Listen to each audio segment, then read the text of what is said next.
নমস্কার, আমি শর্মিলা। আপনারা সবাই কেমন আছেন? বঙ্গকন্যা ব্লগে আপনাদের সকলকে স্বাগত। আজ রোববার, এখন প্রায় 4টে বাজে। আমাদের খাওয়া দাওয়া সব হয়ে গেছে। তো শান্তনু আজ বাজার থেকে তাল এনেছে, যেহেতু আগামীকাল জন্মাষ্টমী। তো সেই কারণে আমি বললাম, দেখো তাল কিন্তু আমি কখনোই এরকমভাবে ছাড়াইনি। তালের বড়া করতে পারি, কিন্তু তাল কিন্তু তোমাকে ছাড়াতে হবে। তো সেই শুনে বলল, ঠিক আছে, আমি একটু চেষ্টা করছি। ও সব ইউটিউব দেখে সব কিছু দেখে বলল, ঠিক আছে, পেরে যাব। কখনোই না, আমি নিজে কখনো তালের বড়া করিনি, সব কিছুই করেছি, এই তালের বড়াটা কখনো নিজে হাতে করা হয়নি। কারণ কখনো শাশুড়ি মা, কখনো আমার নিজের মা কখনো এরকমভাবে করে করে দিত। তো সেই ক্ষেত্রে আর কখনো নিজের করা হয়ে ওঠেনি। আর এর আগে যখন পুজোর জন্য, তখন মিষ্টির দোকান থেকে কিনে আনতাম। এবারে বললাম না, এবারে বাড়িতেই করব। তো যেহেতু এরকমভাবে আমাকে সমস্ত কিছু রেডি করে দিল, তো সেই কারণে আমি বললাম, ঠিক আছে, তুমি এটা রেডি করে রাখো, তারপরে আমি বাকিটা একদম ভোরবেলা উঠে করব। ওপাশে শান্তনু মেয়েকে বলছে, বুবুকে, যে মনে আছে তোমার জন্য এর আগে তালের শাঁস এনেছিলাম, সেটা তখন কিন্তু কচি অবস্থা ছিল, এখন এটা তো শীট হয়ে গেছে, পুরো একদম বীজ। এবার বুবু বাবার সাথে নামছে এই আটিগুলোকে নিচে মাটিতে বসাবে বলে। তালের যে কাইটা বেরিয়েছে সেটা কিন্তু আমি একটা কন্টেনারের মধ্যে একটু আলাদা করে রেখেছি, আর কিছুটা এরকম মাখা একটা আলাদা গামলার মধ্যে রেখেছি। কারণ যেটা কন্টেনারে রেখেছি সেটা দিয়ে একটু কালকে ক্ষীর বানাবো, আর একদম ভোরবেলা উঠে গামলায় যেটা রেখেছি সেটা দিয়ে তালের বড়া করব। তো যেটা গামলায় রেখেছি সেটা তো ফ্রিজে ঢোকাচ্ছি, একটু ফুটিয়ে নেব।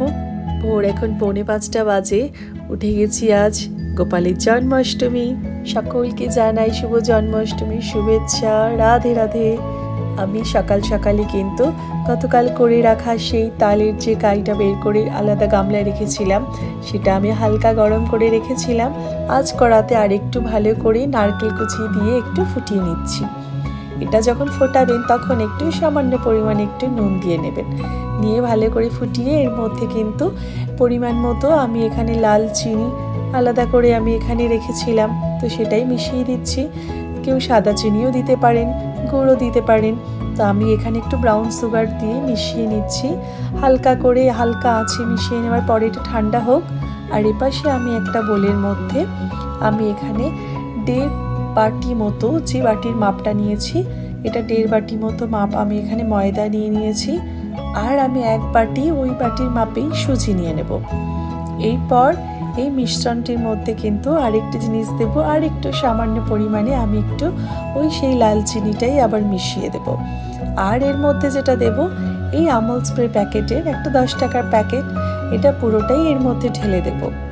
আর এর পাশে আমি একটা জিনিস দিয়েছি, যেটা এই মিল্কটা দেওয়ার পর না ঢেকে গেছে, একটু মৌরি গুঁড়ো করে রেখেছিলাম, সেটাও দিয়ে দিয়েছি। আর এখন যেটা দিচ্ছি, এটা 1 চামচ চাল গুঁড়ি দিয়ে ভালো করে এই মিশ্রণটিকে হালকা একদম উষ্ণ জল দিয়ে ভালো করে মেখে নেওয়ার পরেই আমি ওপর থেকে কিন্তু আর একটু ছোটো ছোটো করে নারকেল কুচি দিয়েছি। আর এখানে আমি এইরকম ছোটো ছোটো 4টে কলা আমি ভালো করে এর মধ্যে চটকে নিয়েছি। এটা কিছুক্ষণ থাকুক, ওপাশে আমি কড়াতে একটু তেলটা গরম করি ততক্ষণ। আর দেখবো তেলটা কেমন গরম হয়েছে, তাই ওপর থেকে 2-1টা একটু দিয়ে দেখবো যে আমার তেলটা কিন্তু ঠিকঠাক গরম হয়েছে কিনা।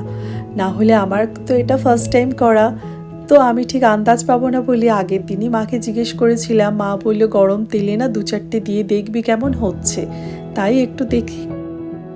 সেই শোনার পর থেকে জানেন, শান্তনু সবসময় আমাকে বলছে, কি গো, তোমার তালের বড়াগুলো ভালো করে হবে তো, ফুলবে তো? আমি বললাম, হ্যাঁ গো, চেষ্টা করি না, দেখি। আচ্ছা বলুন, ফার্স্ট টাইমই কিন্তু করছি তালের বড়াগুলো, মন্দ হচ্ছে না কিন্তু বলুন, সবই গোপালের নামে। আর একটা ব্যাপার হলো, এই তালের বড়া যদি খারাপ হয় না, তাহলে শান্তনু সবসময় আমাকে একটা কথা শোনাবে, তোমার মার মতো তুমি তালের বড়া করতে পারো না। তো সেটা কেন হবে বলুন?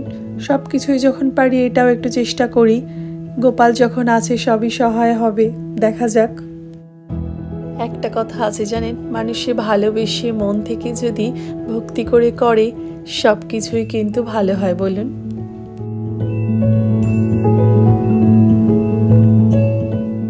এই এইবার আমার মনে হচ্ছে না পেরেছি বলুন, বেশ একটা ভেতর থেকে মন থেকে ভীষণ আনন্দ হচ্ছে। বেশ আমার তালের বড়াগুলো কিন্তু বেশ সুন্দর ফুলেছে, কিন্তু দেখুন ভালো করে মা বলেছিল ভালো করে ফ্যাটাবি, ভালো করে মাখবি, তাই সব শুনে শুনে করেছি। কিন্তু আমার কিন্তু তালের বড়াগুলো বেশ চমৎকার লাগছে দেখে।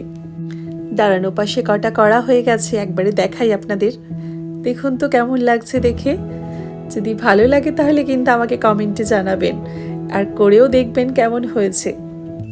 এপাশে তালের বড়াগুলো হতে থাক, এরপরে আবার পায়েস বসাবো, আরও কিছু কাজ আছে।